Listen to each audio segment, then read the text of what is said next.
कृष्णम जी से थी और आज भी है और अभी भी है, उस क्षण भी है जी कि ना जाए 22 को। आप भी मत जाओ। अरे भैया तुम तो नरक में जाओगे, मुझे ले जाना चाहते हो।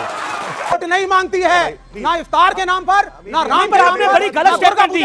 भगवान राम का विरोध मत करो, राम का विरोध मत करो। हम नरेंद्र मोदी का विरोध कर रहे हैं। 22 जनवरी ऑनरेबल प्राइम मिनिस्टर का इवेंट है। आप कृपा करिए हम पर, हमारी पार्टी को वामपंथ मत बनाइए। अरे भाई एक सीरियल आया था विक्रम बेताल, उसमें एक बेताल था, या निरय बेताल हमारे यहाँ भेज दिए। कहाँ से लड़े? अपने नेता की समझ पर कोई भरोसा ही नहीं है। आपको अपने नेता की भरोसा है? हमें पूरा अपने नेता जो निमंत्रण देना है उसे जानता नहीं। तीसरे दिन चिट्ठी लिखते हैं, आदरणीय चंपक राय जी, आदरणीय बोला जय जय सिया राम जी। विवेक जी, ये आप लोग चाह क्या रहे हैं? आप कह रहे हैं कि पूरा विपक्ष बॉयकॉट करे। आपने ये लाइन शुरू से ली, सीताराम येचुरी ने ली, उसके बाद विवेक श्रीवास्तव ने ली, उसके बाद कांग्रेस ने ली, उसके बाद सपा ने ली, उसके बाद शरद राव पवार ने ली, उसके बाद कई सारे नेताओं ने ली, लालू यादव ने ले ली, उसके साथ साथ नीतीश कुमार का भी लग रहा है कि वो नहीं आएंगे अब। तो क्या आपको लगता है आपका प्लान सक्सेसफुल हो रहा है? बधाई आपको इस बात की। नहीं, बधाई देश की जनता को देनी चाहिए और सबसे बड़ी बधाई तो माननीय शंकराचार्य को दीजिए।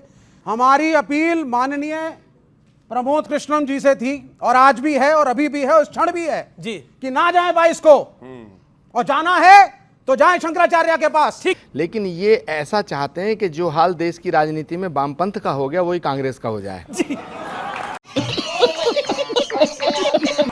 तो अब मैं विवेक श्रीवास्तव जी से हाथ जोड़ के निवेदन करना चाहता हूं कि विवेक जी, आपने अपनी तरफ से हमारी पार्टी में कुछ ऐसे बेताल भेज दिए हैं जो अगर जो मैं बड़ी गंभीरता से बात कर रहा हूं, ऐसे बेताल भेज दिए हैं कि जो हमारा विक्रम बेचारा सीधा चाल पे चलता है तो उसके ऊपर बैठ जाते हैं और उसे गलत कर देते हैं।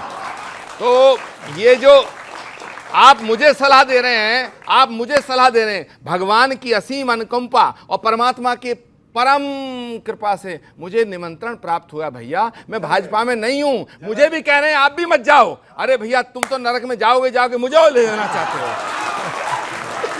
और अमीश देवगन जी, मैं विवेक जी से कहना चाहता हूं, आज विवेक जी से कहना चाहता हूं, इन्होंने मुझसे अपील करी है, मैं कहना चाहता हूं आप भाजपा से लड़ो, राम से लड़ना छोड़ दो। नहीं भाजपा, मैं आपसे कहना चाहता हूं मैं विवेक जी से कहना चाहता हूं कि भाजपा को लड़के भाजपा को हराया जा सकता है, भाजपा से लड़के भाजपा को हराया जा सकता है, लेकिन भारत की राजनीति में राम से लड़के राम को नहीं हराया जा सकता। विपक्ष के नेताओं से मैं आज बयान सुन रहा हूं और बड़े बड़े नेताओं के बयान सुन रहा हूं, वो कहते हैं साहब हम 22 तारीख को नहीं जाएंगे। 22 तारीख को इसलिए नहीं जाएंगे क्योंकि ये कार्यक्रम जो है संघ ने कैप्चर कर लिया है, बीजेपी ने कैप्चर कर लिया है, विश्व हिंदू परिषद ने कैप्चर कर लिया है, हम नहीं जाएंगे। अरे भाई 22 के बाद जाओगे ना तो क्या मूर्ति बदल जाएगी, ट्रस्ट बदल जाएगा, ये पुजारी बदल जाएगा, अयोध्या बदल जाएगी, भगवान राम का विग्रह बदल जाएगा, और जिस विग्रह की प्राण प्रतिष्ठा हो रही है क्या वो बदल जाएगा? तो मैं कहना चाहता हूं विवेक जी, अच्छा वहां भाजपा नहीं होंगे। अरे भाई एक बात बताओ, किसी के लड़के का ब्याह है, न्योता आया, तुम उसे लिखो हम उस दिन नहीं आएंगे, 10 दिन बाद आएंगे। अरे ये कोई बात है? 22 जनवरी सब लोग, हो सकता है कि इस बात के बाद मुझ पे बहुत हमले हों, हो सकता है इस सच बोलने के लिए मुझे सूली पे चढ़ा दिया जाए, लेकिन मुझे सूली पे चढ़ने का कोई ना मलाल रहेगा ना फिक्र रहेगा। मैं अपने जीवन को राम के प्रति समर्पित करना बहुत बड़ी बात कह रहे हैं आप आचार्य। मैं कहना चाहता हूं कि 22 जनवरी को सारे विपक्ष को जो निमंत्रण मिला है मंदिर के प्राण प्रतिष्ठा समारोह का, उसे अस्वीकार करने का जो फैसला, उस पर पुनर्विचार करना चाहिए, क्योंकि राम किसी एक पार्टी के नहीं हो सकते, हम सबके राम हैं और हमारे राम हैं। विचार करिए, हमारे हमारी अपील है, आप भी ना जाइए। वो कह रहे हैं पुनर्विचार करिए, आप भी ना जाइए कि अस्वीकार कर दिया है, और मेरी तो ये अपील है, कर दिया है। और ये लेफ्ट के जो राहु केतु है, ये सब कांग्रेस में बैठ गए हैं आकर। राहु केतु कौन है? लेफ्ट के राहु केतु आकर। आपने कौन से राहु केतु हमारे यहाँ भेज दिए? बताएं। हम तो अपील कर रहे हैं, एक ही राहु है भारतीय राजनीति का, उसका नाम राहुल है, एल सरकार दो राहु मिल जाए। इन्होंने कहा, राहुल गांधी ने भी कहा है, अखिलेश यादव ने भी कहा है, ममता बनर्जी ने भी कहा है, अरविंद केजरीवाल ने भी पहले कहा था, धर्म एक निजी विषय है। अच्छा, ये जालीदार टोपी पहने, अरे भैया आप तो मुसलमान हो नहीं, लेकिन जालीदार टोपी, धर्म निजी विषय है। अच्छा ये देखिए गिरगिटान के बड़े भाई, देखिए कह रहे निजी विषय है धर्म, लेकिन जालीदार टोपी पहनी है निजी विषय नहीं, मुसलमान कोई दिक्कत नहीं, हिंदू से दिक्कत है। अच्छा, ये बिहार चलते हैं। देखिए, लालू प्रसाद यादव ये मुसलमान परिवार से है नहीं, लेकिन जालीदार टोपी है भाई, ठीक है, वोट बैंक है, हिंदुओं को गाली देनी है। अच्छा, इफ्तार शांत, पार्टी में बीच में कम्युनल डिवाइड नहीं होती है। बीच में इफ्तार तो क्या पार्टी में मतलब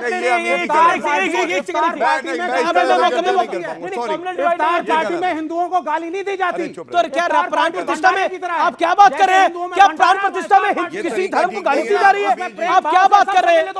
आपने लड़ाई झगड़ा क्रिएट कर रखा ये है आपका वोटों हल्कापन की राजनीति दिखाता के है। लिए। आप भगवान ने भाजपा के आपको प्रवक्ता होकर के कद नहीं दिया, आप राजनीतिक भारत का कद और पैदा भारतीयों की करिए, बात मत नहीं कर करिए, रहे हैं। मत करिए। आप कह रहे हैं आपने हिंदू, बहुत इन्होंने बोला मैं बोलूंगा, लेकिन मैं अपनी बात पहले पूरी करूंगा। इफ्तार पार्टी में नफरत नहीं होती। अब बोलिए, आपकी आवाज आ रही फर्क को समझिए। है। विवेक जी शांत। हाँ, शांत। इसके बाद ये देखिए, एक और जालीदार टोपी दिखाई बिल्कुल नीतीश कुमार। जाना चाहिए, हाँ। सबको मिलना अब देखिए, चाहिए, कम्युनल हार्मोनी अब ये मुमताज, देश एक है, सब एक मुमताज है। ममता बनर्जी। बनर्जी, कहने पे पंडित देखा आपने? प्लीज प्लीज प्लीज अब विवेक जी। ढोंगी देखिए कैसे वक्त के साथ कभी कभी ढोंगी हिंदू चुनावी हिंदू बन जाते हैं। करोड़ों रुपया कांग्रेस पार्टी ने खर्च किया इस तस्वीर को इंटरनेट से हटाने के लिए। आपको मालूम है, हम भी खोजी हैं, दूरबीन से ढूंढ के लाए हैं। बंद गले के ऊपर जनेऊ पहनते हैं, चुनाव से पहले ढोंगी हिंदू बन के मंदिर भी चले जाते हैं। मतलब क्या है? मतलब ये है, आप नहीं चाहते राहुल गांधी मंदिर जाएं? जिस पार्टी के ये यहाँ नुमाइंदगी कर रहे हैं, एक चिट्ठी है, उन्होंने भी यही बात कही कि धर्म निजी विषय है। मैं अगली न्यूज लाया हूं, इनकी पार्टी दुर्गा पूजा में जा सकती है, इफ्तार पार्टी में जा सकती है, लेकिन भव्य राम मंदिर में वो निजी विषय। ये देखिए न्यूज है, कोई भी ये क्या opposition की पार्टी शांत इंडिया ये शांत, गलत ये देखिए सामने वोट नहीं मांगती है, प्लीज। ना इफ्तार के नाम पर, ना राम पर के आपने नाम बड़ी पर, गलत ना दुर्गा स्टेटमेंट पूजा दी। के नाम पर। अभी आपने ये बड़ी फर्क है। गलत स्टेटमेंट और दी। इसीलिए धर्म निजी अभी है। आपने बोला कि इफ्तार के अंदर कोई सुनिए कॉमन आप। डिफरेंस नहीं होता। अब मैं उस बात कोई पे नहीं आना कह रहा। चाहता हूं, क्या एक राम मिनट। क्या क्या एक मिनट, भगवान अमीर की जी प्राण रुकिए। प्रतिष्ठा में होता है? इसलिए क्योंकि गौरव भाटिया, गौरव भाटिया। हिमायती बनकर राम पे कॉपीराइट कर रहे देखिए हैं। एक सेकंड, तो आप ले लीजिए ये राम पे कॉपीराइट। कॉपीराइट कर रहे हैं। आप मथुरा और काशी भी ले लीजिए इन्होंने कॉपीराइट। अपने पूरे वक्तव्य में बाह्य हिंदू, आंदोलन हिंदू, को आगे मैं हिंदू, कहा? कौन रोक रहा है आपको? मैं बार बार भारतीय क्यों कहूंगा, नहीं बोला? मैं हिंदू मैं हूं, भारतीय मुझे गर्व बोलिए है। ना। मुझे हिंदू भारतीय हूं, का गर्व बोलिए है। आप। मुझे हिंदू हूं, मैं भारतीय गर्व बोलिए। है। क्यों ना बोलूं? संविधान पूरे क्यों भारत ना का है। बोलूं? विवेक श्रीवास्तव जी की मैं इस बात से सहमत हूं कि राम के नाम पे वोट नहीं मांगना चाहिए, लेकिन मैं ये कहना चाहता हूं राम के नाम पे वोट मत मांगो। राम के नाम पे वोट मांगने वालों का विरोध करो, लेकिन भगवान राम का विरोध मत करो। राम का विरोध मत करो, अयोध्या का विरोध मत करो। हम नरेंद्र मोदी का विरोध कर रहे हैं। 22 जनवरी ऑनरेबल प्राइम मिनिस्टर का इवेंट है, भाजपा का इवेंट है, पॉलिटिकल इवेंट है। कृपा करके आप कांग्रेस के शीर्ष नेताओं में से हैं, बहिष्कार करिए उसका और भाजपाइयों की मत सुनिए। भाई आप कृपा करके, आप कृपा करिए हम पर, हमारी पार्टी को वामपंथ मत बनाइए, मत बनाइए, मत बनाइए। जो आपकी पार्टी का वामपंथीकरण कर कौन रहा है? कर कौन रहा है आपकी पार्टी का वामपंथीकरण? कन्हैया कुमार आपके सर्वोच्च नेता है आज की डेट के अंदर, आचार्य जी। अरे भाई एक सीरियल आया था विक्रम बेताल, उसमें एक बेताल था, या निरय बेताल हमारे यहाँ भेज दिए। कहां से लड़े?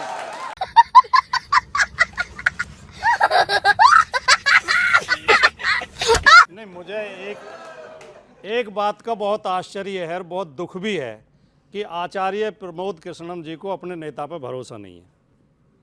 अपने नेता पर जब आपको भरोसा नहीं है तो उस पार्टी में क्यों हो?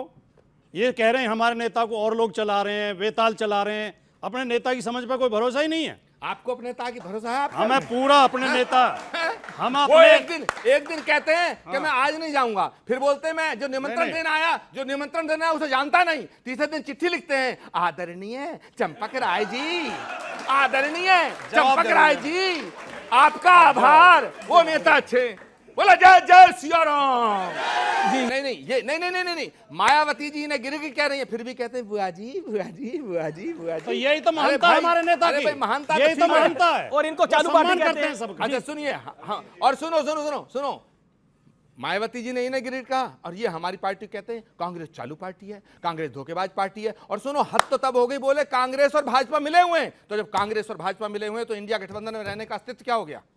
सवाल है ना, ये बड़े सवाल हैं। हम कांग्रेस को सही रास्ते पे लेके आ रहे हैं। अगर कांग्रेस अच्छा, ये ला रहे हैं कांग्रेस को सही रास्ते पे, आप खराब गलत रास्ते पे थे। पहले खुद ही अपना रास्ता चुन लो, हमारा रास्ता क्लियर। चुन लो। हमें कहीं कोई दुविधा नहीं। इनका रास्ता स्वामी प्रसाद मौर्य ने डंके निर्धारित की कर दिया। चोट पर राजनीति करते हैं। इनका रास्ता स्वामी प्रसाद मौर्य ने निर्धारित कर दिया। हम अरे स्टैंड नहीं बदलते। अमीश देवगन जी, स्वामी प्रसाद मौर्य जी इनका भट्टा बैठा रहे हैं, और ये वामपंथी जो लोग हैं ये हमारा भट्टा बैठाने को तैयार हैं। इसीलिए इन सब चीजों का फायदा गौरव भाटिया जी को मिल रहा है। ये आप लोगों ने भेजे हैं क्या सारे?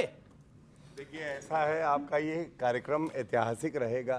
पहले तो आपने देखा कि कोई कांग्रेस में होके भी जब हिंदू धर्म की बात आती है तो कितना समर्थन करता है भव्य राम मंदिर का। दूसरा, एक तरफ मोदी जी, कोई कंफ्यूजन नहीं है, क्लैरिटी ही क्लैरिटी है। दूसरी तरफ आपस में लाइव डिबेट में लड़ रहे हैं, ये देश चलाएंगे, अपना भट्टा बैठा हुआ है, ये देश चलाएंगे।